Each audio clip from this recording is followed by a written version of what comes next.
We are here talking with Jonathan French, a fantasy author. Right? Do you go by fantasy author? What's okay? Yes, fantasy author works. That works fine. Yeah. How do you describe yourself? Like, how do you really describe the work that you do? Well, so far I write fantasy for adults, so not young adult fiction. You know, a lot of it is for an adult audience. But mostly I write high fantasy or epic fantasy. So in terms of scope, it's more like Lord of the Rings, that kind of thing. But I have a Jim Henson bend. I'm very inspired by him, so my stuff has some whimsy and all that. So. What separates young adult fantasy from adult fantasy? Like, what separates the two? There's actually rules, very specific rules that were set up by the major publishing houses and that determine whether a book is in a young adult genre. And one of them, the key one, of course, is content. You can't have certain themes and language and sex. But the big thing is your protagonist has to be young.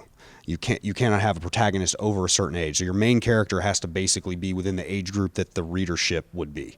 So you cannot have you cannot have an adult hero running around a book, even if you leave out all the language, all of the sex. If the hero is adult, it is not a young adult book. So how would that, genuine question, Yeah. not that the rest of these aren't, but how would that work with like Lord of the Rings? You got Bilbo and Frodo, Right. who when they're going on their quest, especially Frodo, he's young. Right. Like, how would that work? Well, when Tolkien was writing, the genres were not so heavily defined. The publishing houses didn't have as much stricture over what book was in what genre. So he was able to avoid it for the most part. But even by today's standards, those are not young adult books. They are still considered just fantasy books for adult audiences, even with their lack of objectionable content. Tolkien's writing is still firmly rooted as an adult book. Never thought that I would hear that being said. Tolkien is an adult author. All right. So, speaking of authors, speaking of adults writing adult fiction, tell us a little bit about the new book that you've completed. When did you finish this one? I finished it about 6 months ago, so I've been in editing and revision since. But the Gray Bastards is a standalone book separate from my series, which is called the Autumn's Fall Saga, but this is a completely different world, completely new characters. But it is essentially geared specifically for a true adult audience, meaning there is language, there is sex. This is more along the lines of Game of Thrones than in content. So this is not for kids. And the easiest way to put it, it's Sons of Anarchy with half-orcs. That's the elevator pitch. I don't know how much clearer to put it. Sons of Anarchy with half-orcs. I mean, how could you not want to read that? I mean, even just looking at this picture, I can already... Especially since you said Sons of Anarchy, he's riding a hog. So even with that, I mean, was that intentional? I didn't originally have it, but my wife insisted that I just make the most overt. She just said, you just ought to make it hogs and legitimately make it big swine. And I trusted her, and I said, well, I think I can make that work. And so I did. I mean, orc races in fantasy riding hogs is not new. I didn't create that. Warhammer's done it. A lot of video games have done it. It's the idea is do it, make it better, and make it your own, make it interesting. So. We lost the screen. What inspired you to write this?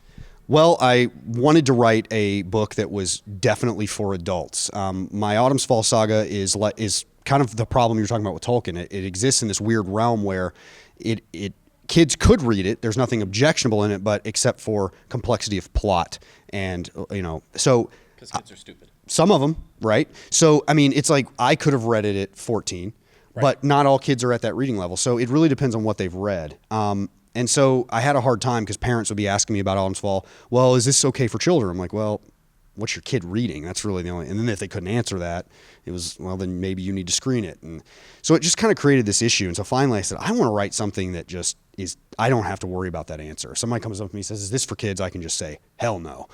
No.